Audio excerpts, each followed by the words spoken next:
Good afternoon, and thank you for joining me at the Landlord Investment Show.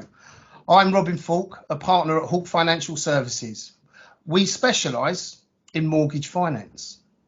Our team of 16 fully qualified mortgage brokers have expertise in all types of mortgages, from standard residential, second and holiday homes, buy-to-let in personal names, in limited company names, as well as bridging, commercial and development finance.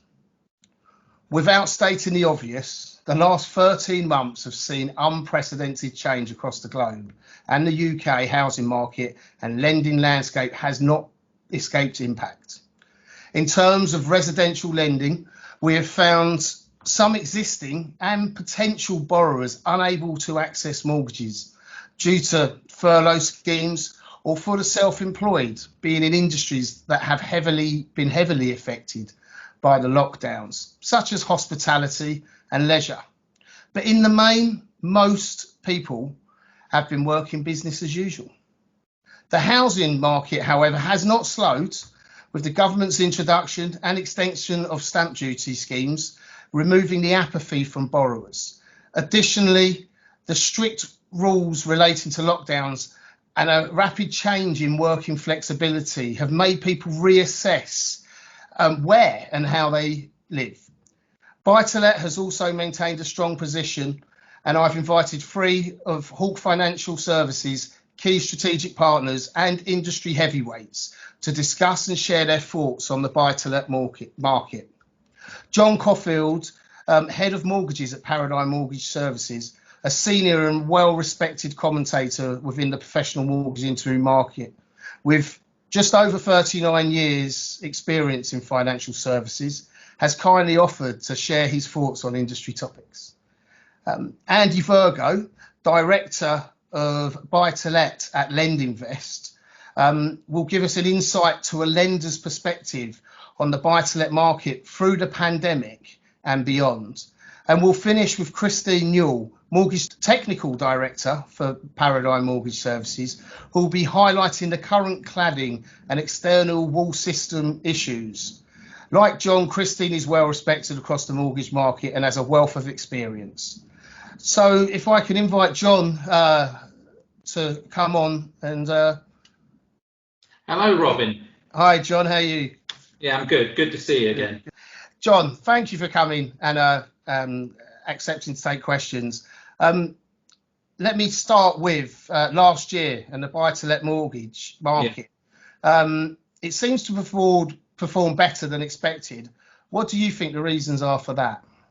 I don't think there's one single reason for it, Robin, but I think that there's sort of two things in particular.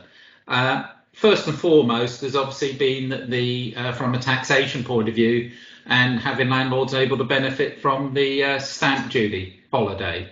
I think that's definitely brought more people into the market. And I think the other reason has been mainly from investment purposes. What we've noticed in the last sort of 9 or 10 months is almost like the return of the dinner party landlords. So landlords with maybe only 1 or 2 properties. And what seems to be driving them is looking for a return on investment, because money in the bank at the moment or sitting on deposit is returning very little indeed. Whilst, you know, medium to long term, property has always proved to be quite a sound investment. And with investment yields sitting where they are at the moment, it's a relatively low risk investment, but returning many multiples of what you can get on deposit anywhere. So yeah, we think those are the two main reasons as to why it performs so well. No, it's interesting. But how about the shaping up in the future? What do you see? How do you see the mortgage, the buy-to-let market?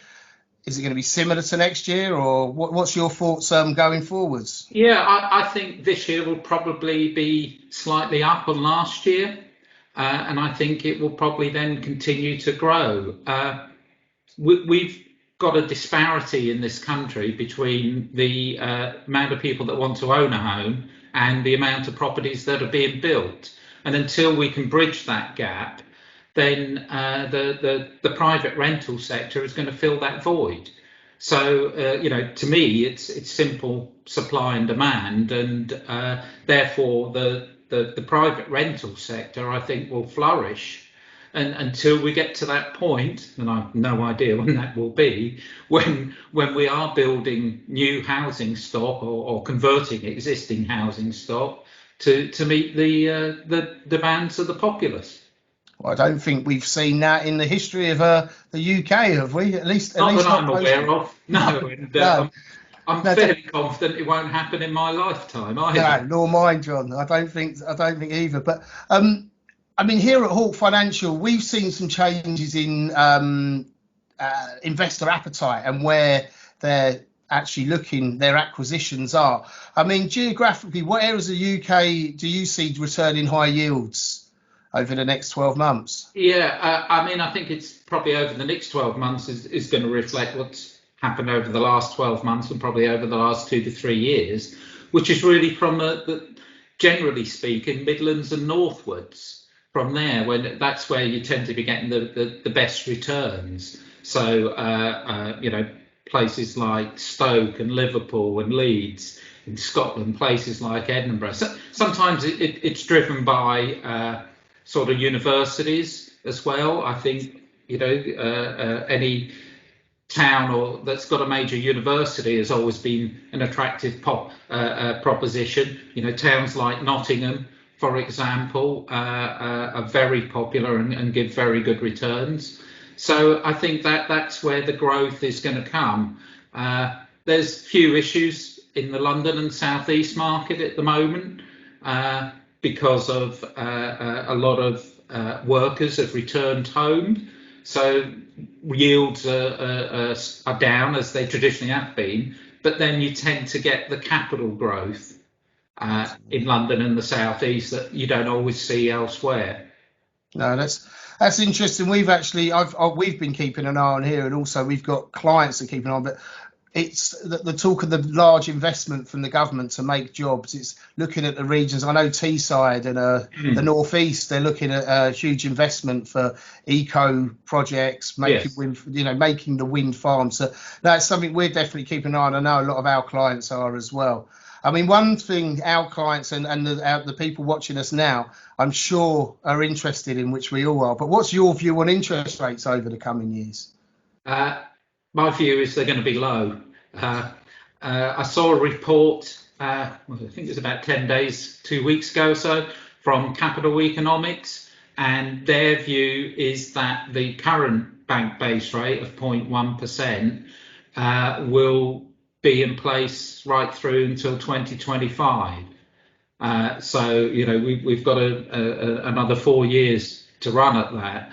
Whether it does stay at that for that length of time is up for debate. But I think what's not going to be up for debate is that interest rates are going to be low for a considerable period indeed. Whether it's 0.1, whether it's 0.4, 0.5. Those are historically low interest rates. If you look over any period of time, an average bank base rate of around about 5% is where it tends to fall at. So anything below that is low in my book. So I see the current position as continuing for quite some time indeed. You could well see another 10 or 12 years pass before we find interest rates back at the bank base rate back up at 5% or so.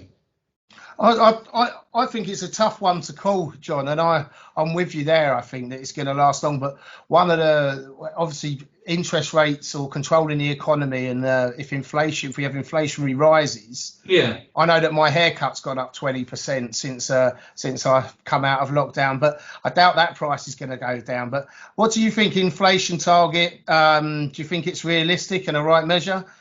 Yeah, I do actually, and it's set at 2%, and they've got the measures in place, I think, that are appropriate to bring it into line. Now, the government and the economists that advise them put in various caveats around it all. And I guess the biggest sort of obstacle we've got to go sort of breaking that barrier is what's going to happen to unemployment post furlough ending.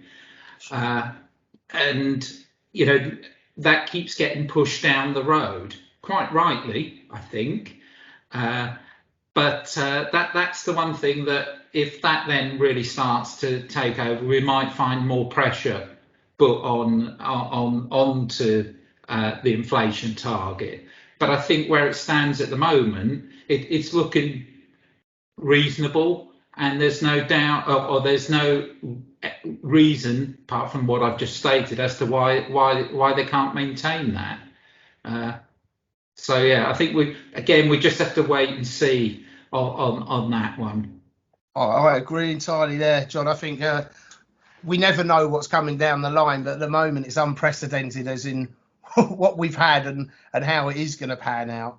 I mean, one thing I found interesting last year, especially in the early months of lockdown, so going into sort of your May, Junes, we had a lot of high street banks predicting house price crashes. Now, I know the figures, we've come out of that, and I know, well, the market's hot. There's no other way you can call it. There's no stock on. I mean, if we call it a bubble, I don't know if I'm not always friends with that term, but let's call it a housing market bubble. What do you think of that? Do you think it will last? I think it's got some legs in it still. I mean, normally this time of year we see activity across the whole housing market pick up, sort of Easter and post-Easter, and it takes us through more or less to sort of the school holidays, when it quietens down again, picks up again in sort of September.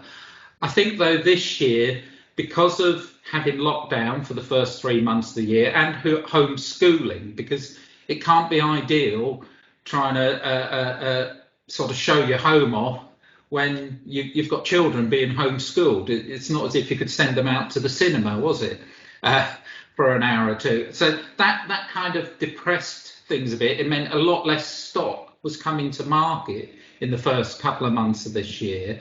So with the Chancellor's announcement in early March at the budget in regards to extending the stamp duty deadline to the 30th of June and then the tapering through to September, I think we'll see the sort of current state of play continue probably right the way through most of the third quarter of this year before it then begins to tail off. I mean, we shouldn't forget that for parts of the country, the stamp duty holiday is going to continue right through to September.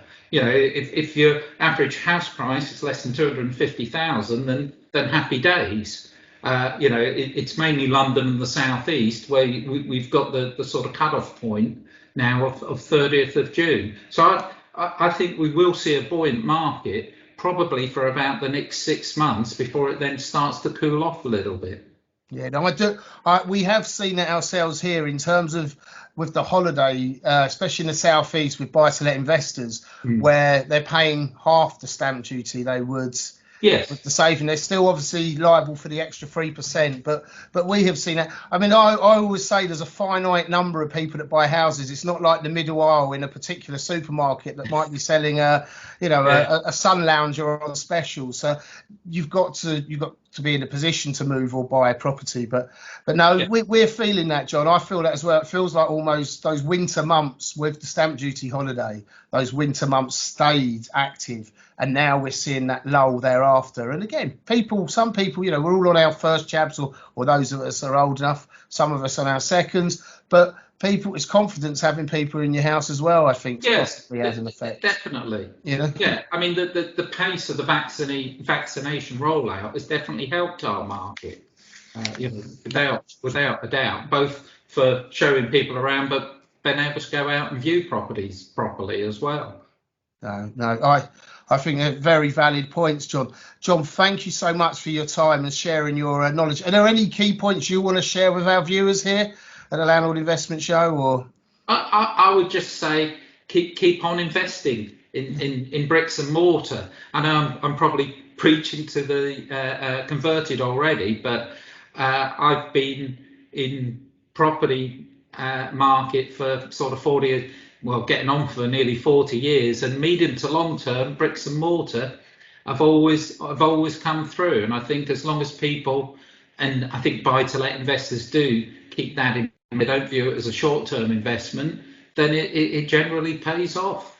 No, I agreed entirely, totally agreed. Well, thank you, John. Thank you for sharing your wealth. I'm going to bring in Andy Virgo now, Director of Buy to Let at Lend Invest. Andy, how are you? Very good, Robin.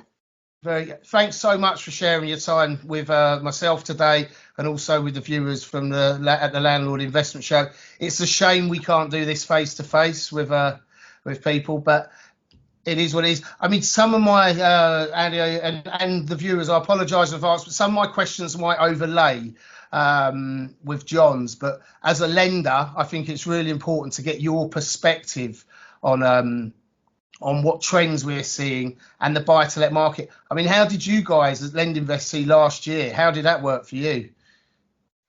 Well, Lend Invest predominantly have been known as a bridging lender. We came into the buy-to-let market 2018. We are just coming up to £1 billion of originations in 3.5 years, and it's a tremendously busy period.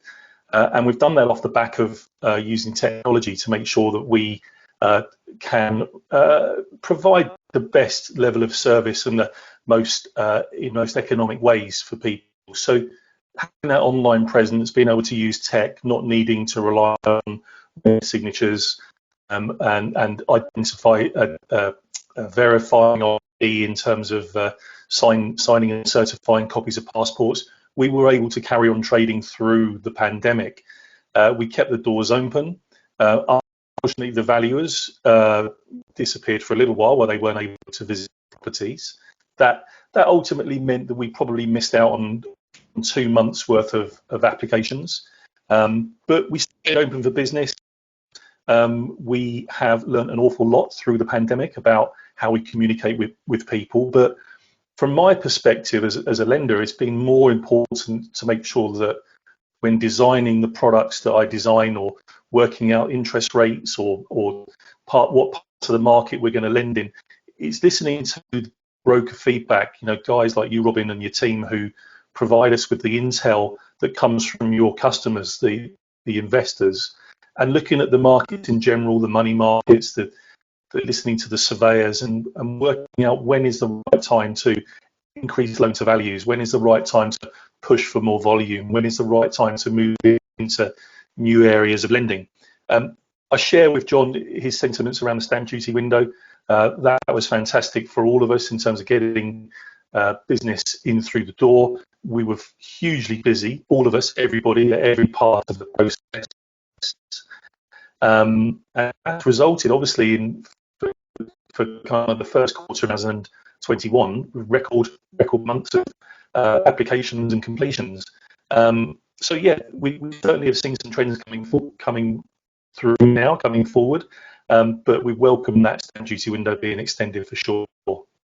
We saw that as a broker.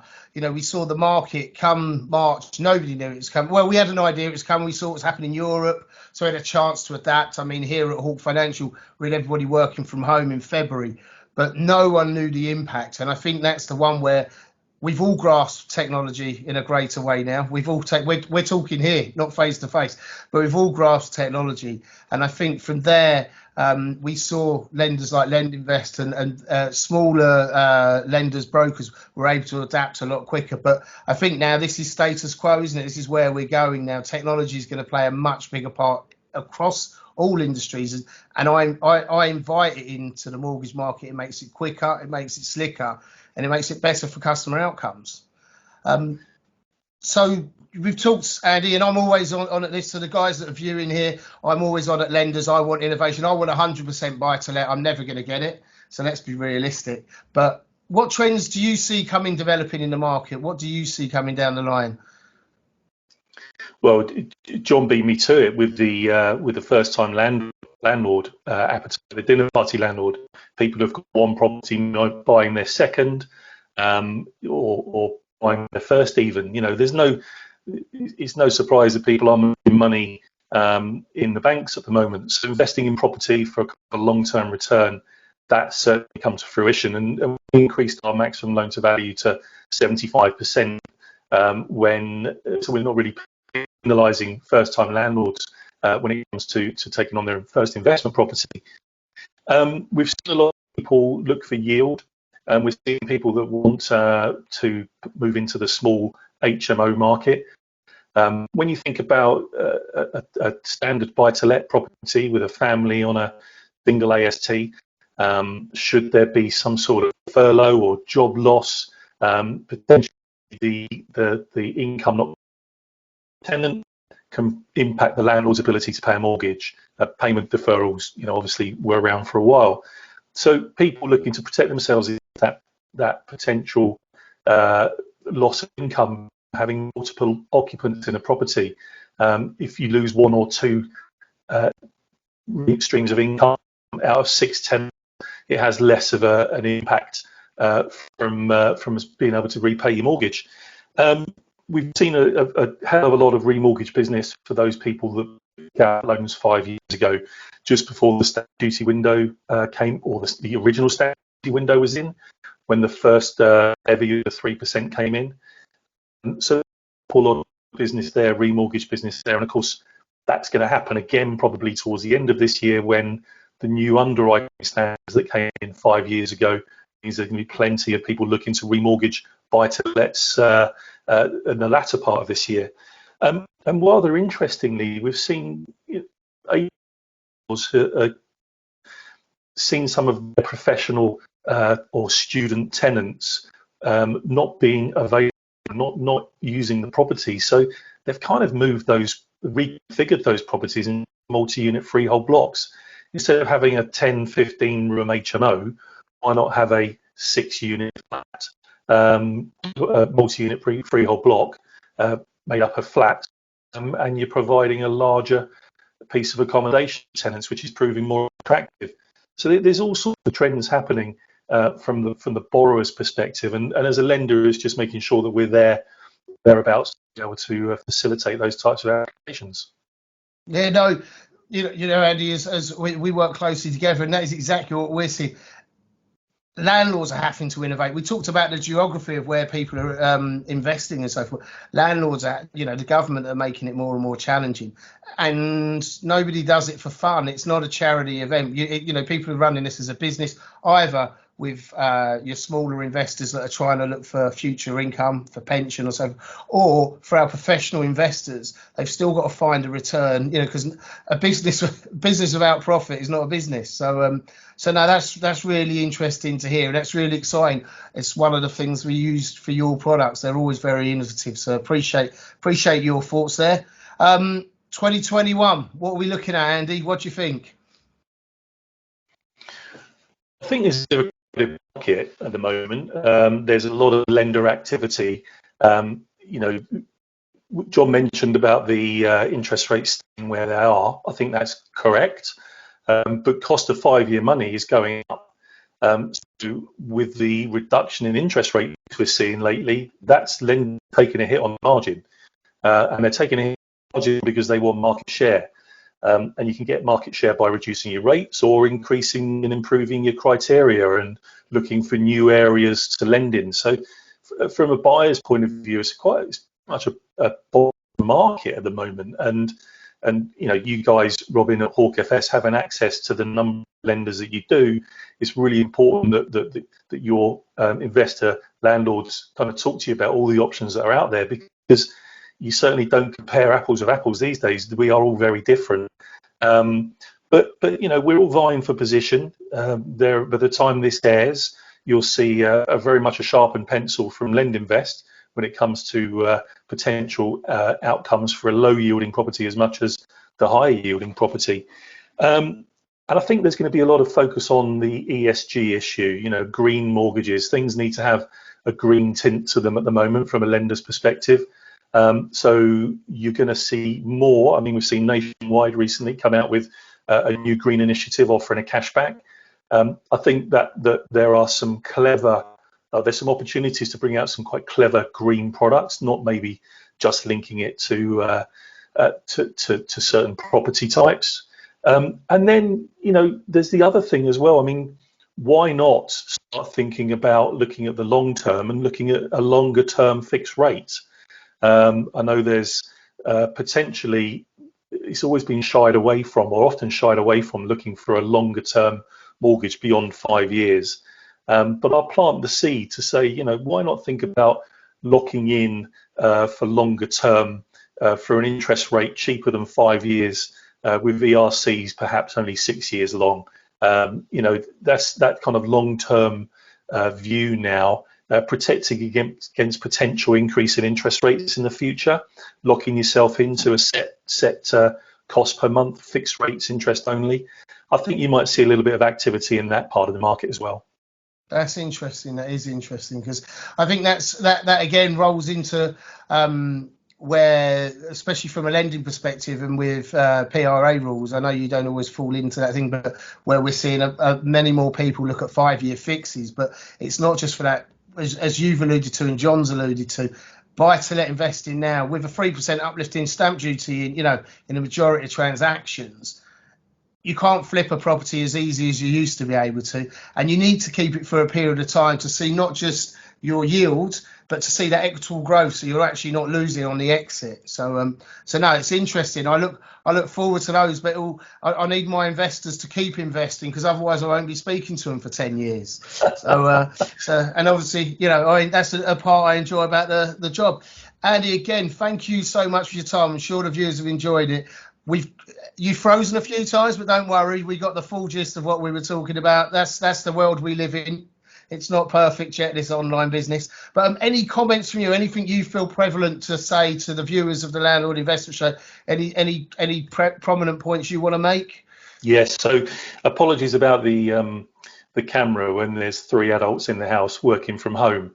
So there's only so much internet to spare, but apologies. But I think the one single thing that I would want to say to any landlord or prospective landlord, experienced or not experienced, is make sure you seek advice from the likes of Robin and the Hawke FS team, who are key to helping you through what can be quite a complicated process, especially if you're looking at incorporating portfolios.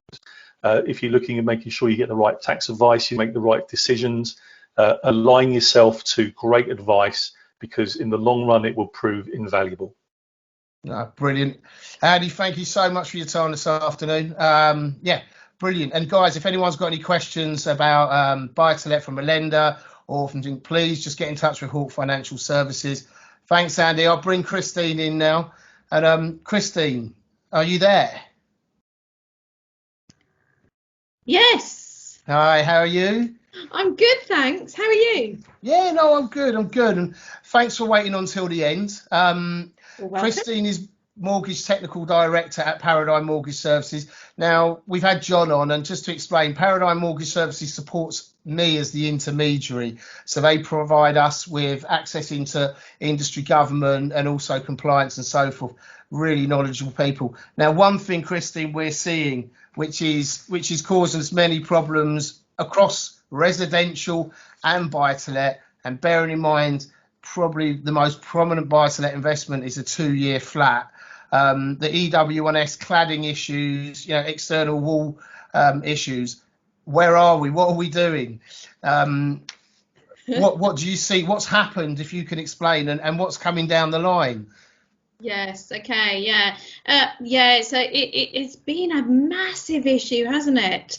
But let's just start by saying, to the viewers out there, what is EWS? Because we love an acronym in our industry, don't we? Absolutely. We love shortening things down. So what does EWS mean? Well, it stands for External Wall Survey. Now, the EWS form is a certificated document which confirms the types of material being used to clad the outside of buildings.